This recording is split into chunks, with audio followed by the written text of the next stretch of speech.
Instrução permanente da Alta Vendita. Desde que nos constituímos em corpo de ação, e que a nossa ordem reina tanto no fundo da venda mais distante, como da que mais se avizinha do centro, um pensamento há que sempre preocupou os homens que aspiram à regeneração universal. É o livramento da Itália, donde deve resultar em dia determinado a alforria do mundo inteiro, a república fraternal e a harmonia da humanidade. Este pensamento não foi ainda compreendido pelos nossos irmãos de além dos Alpes. Eles creem que a Itália revolucionária só poderá conspirar na sombra, distribuir algumas punhaladas a esbirros e traidores, e sofrer tranquilamente o jugo dos sucessos que se verificam além dos montes pela Itália, mas sem a Itália. Este erro já muitas vezes nos foi fatal. Não devemos combatê-lo com frases, seria o mesmo que propagá-lo. É mister acabar com ele por meio de fatos. Por isto, entre os cuidados que tenho o privilégio de agitar os espíritos mais poderosos das nossas vendas, um há que não devemos esquecer. O papado exerceu sempre ação decisiva nos negócios da Itália. Pelo braço, voz, pena e coração dos seus numerosos bispos, padres, frades, religiosos e fiéis de todos os países, o papado tem sempre pessoas dedicadas para o martírio e para o entusiasmo. Em toda parte onde os chama, encontra amigos que morrem por ele, ou de tudo se privam por sua causa. É uma imensa alavanca, cuja força só alguns papas avaliaram, empregando-a todavia com muita parcimônia. Não se trata hoje para isso de restabelecer esse poder, cujo prestígio momentaneamente se acha debilitado.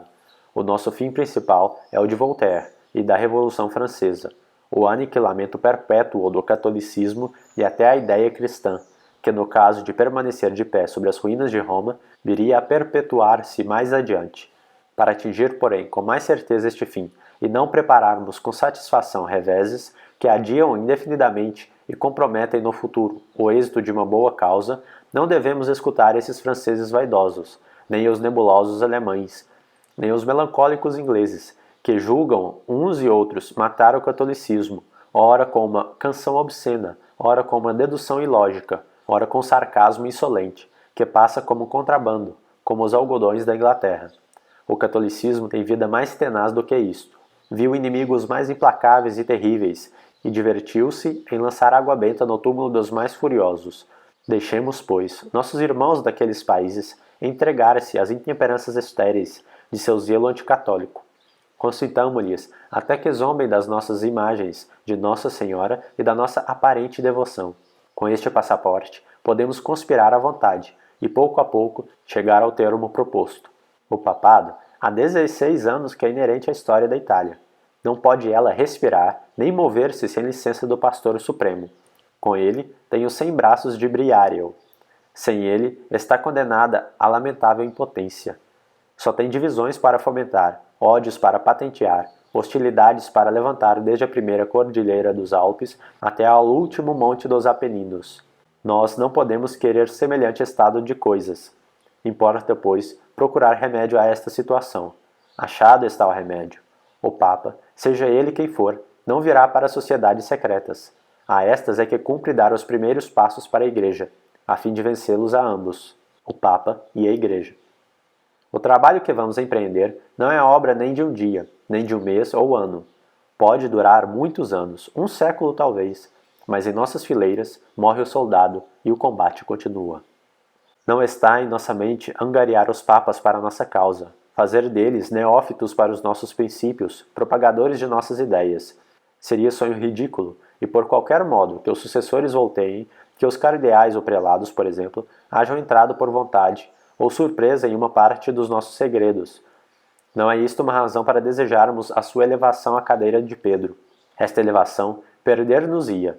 Bastava a ambição para os impelir à apostasia. A necessidade do poder havia de forçá-los a imolar-nos. O que devemos pedir, procurar e encontrar, como os judeus esperam o Messias, é um papa adaptado às nossas necessidades. Alexandre VI, com todos os seus crimes particulares, não nos conviria, porque nunca errou em matéria de fé. Um Clemente XIV, pelo contrário, seria o que nos convinha em toda a extensão. Borgia era um libertino, verdadeiro sensualista do século XVIII, extraviado no XV. Apesar dos seus vícios, foi anatemizado por todos os vícios da filosofia e incredulidade, e incorreu nesse anátema pelo vigor com que defendeu a Igreja. Ganganelli, entregou-se de pés e punhos ligados aos ministros de Bourbon, que lhe incutiam medo, aos incrédulos que apregoavam a sua tolerância, e Ganganelli tornou-se um grande papa. Pouco mais ou menos, outro assim é que nos convia agora, sendo possível. Assim, marcharemos com mais firmeza ao assalto da Igreja, do que por meio dos escritos de nossos irmãos na França, e até do ouro da Inglaterra. Quereis saber a razão? É porque, deste modo, para destruirmos o rochedo sobre o qual fundou Deus a sua Igreja, não precisamos de vinagre corrosivo, pólvora ou mesmo de nossos braços. Teremos o dedinho do sucessor de Pedro envolvido na conspiração. E este dedinho vale, em tal cruzada, todos os urbanos segundos e São Bernardos da cristandade. Não duvidamos chegar a este termo supremo de nossos esforços, mas quando e como? Ainda se não acha desembaraçada a incógnita. Sem embargo, como nada nos deve desviar do plano traçado, e pelo contrário, tudo deve concorrer para ele, como se o êxito feliz devesse coroar desde o dia de amanhã a obra apenas planejada, queremos nessa instrução, que ficará secreta para os simples iniciados, dar aos propostos da Venda Suprema conselhos que eles deverão transmitir à universalidade dos irmãos, sob a forma de doutrina ou memorandum. Importa, principalmente, usando de certa discrição cujos motivos são palpáveis, nunca deixar pressentir que estes conselhos dimanam das ordens dessa venda. Manobra-se aí em demasia com o clero, para que possamos a esta hora brincar com ele, como com um desses pequenos soberanos ou príncipes que um sopro faz desaparecer. Pouco há que fazer com velhos cardeais ou prelados, cujo caráter é bastante decidido. É mistério deixar os incorrigíveis à escola de Gonçalves, ou procurar nos nossos arsenais de popularidade as armas que lhes tornarão ridículo ou inútil o poder quando o tiverem nas mãos. Uma palavra que se inventa com habilidade e se tem a arte de derramar no seio de certas famílias honradas e escolhidas para que daí desça aos botequins e destes às ruas. Uma palavra pode algumas vezes matar um homem. Se um padre chegar de Roma para exercer alguma função pública nos confins da província, indagai logo qual é o seu caráter, antecedentes, qualidades e defeitos principalmente. É ele um inimigo declarado? Um Albani, um Pallotta, um Bernetti, um Della Genga, um Rivarola? Envolvei-o com todos os laços que puder desarmar-lhe debaixo dos pés. Criai-lhe uma dessas reputações que atemorizam as crianças e as velhas. Pintai-lhe cruel e sanguinário. Contai alguns feitos de crueldade que possam facilmente gravar-se na memória do povo. Quando os jornais, por intervenção nossa, se aproveitarem dessas narrações, que eles a formosearão inevitavelmente, pelo respeito à verdade, mostrai, ou antes fazei mostrar, por algum respeitável imbecil, essas folhas onde estão relatados os nomes dos indivíduos e os excessos inventados. Na Itália não faltarão, como não faltam em França e na Inglaterra, penas tais que sabem aparar-se para as mentiras úteis à boa causa. Com jornal cuja língua ele não compreende, mas onde encontrar o nome de seu juiz ou delegado, o povo não precisa de outras provas.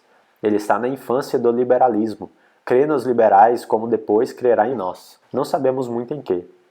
Esmagai o inimigo quem quer que ele seja, esmagai o poderoso à força da maledicência ou de calúnias, mas principalmente esmagai-o no ovo. A mocidade é que devemos dirigir-nos, a ela é que devemos seduzir, sem que disso desconfie, sob o estandarte das sociedades secretas.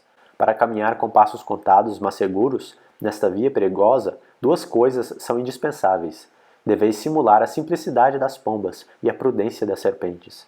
Vossos pais, filhos e mulheres até devem sempre ignorar os segredos que guardais no peito.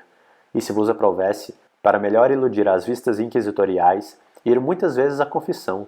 Estais como de direito autorizados a guardar o silêncio mais absoluto sobre essas coisas.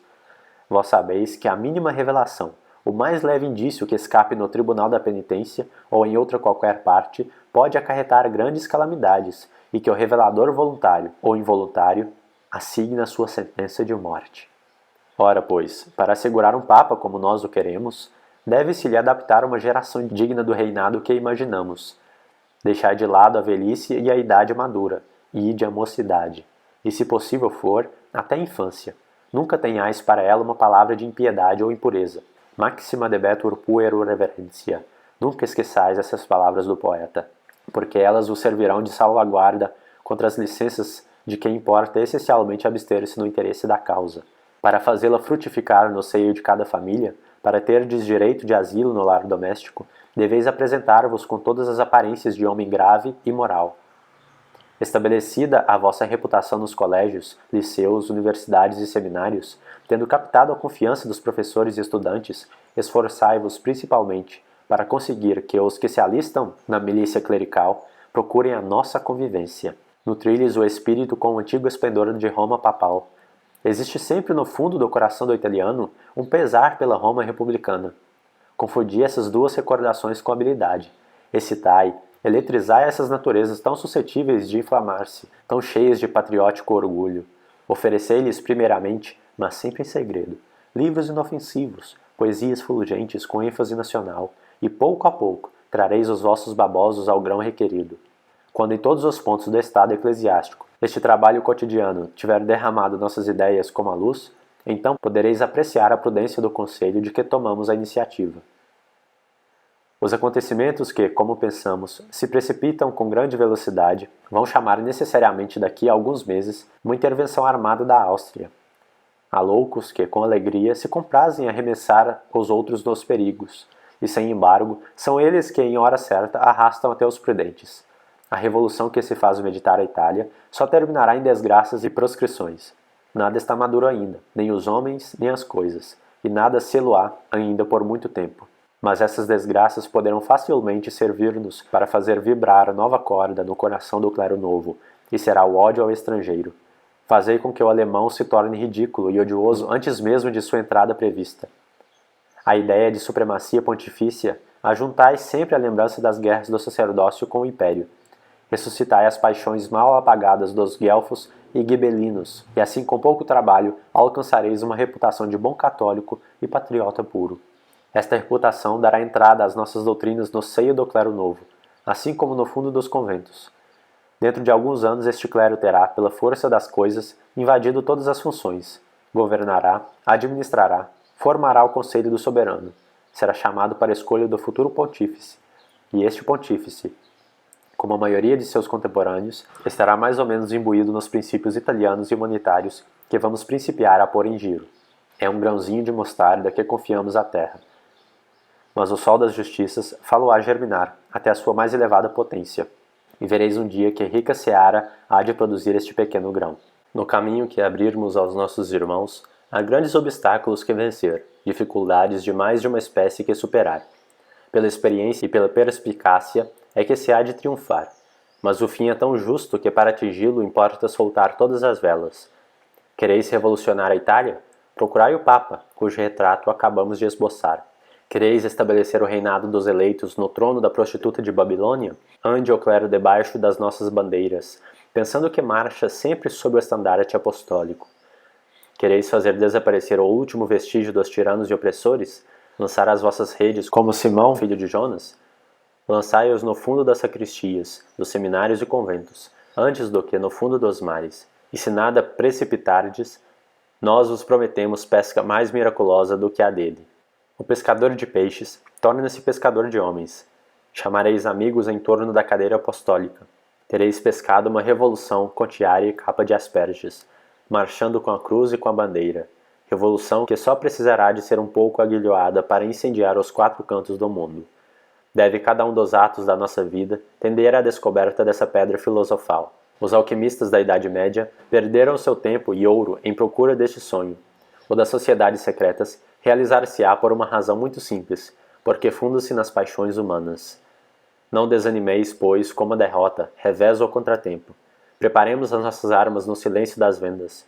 Assistemos às nossas baterias. Lisonjeemos todas as paixões, tanto as mais perversas como as mais generosas, e tudo nos induz a crer que este plano será bem sucedido algum dia, mesmo além de nossos cálculos menos prováveis. A tradução que você acabou de ler é de Dom Vital e foi retirada da Instrução Pastoral, A Maçonaria e os Jesuítas, cujo link está na descrição desse vídeo. Ave Maria. Per extensione manem sacerdotalem e per intercessionem beatum Michaeli Arcangeli, beata Pii et omnibus sanctis benedictus Dei omnipotentis, Patris et Filii et Spiritus Sanctus scendet super vos et manet semper.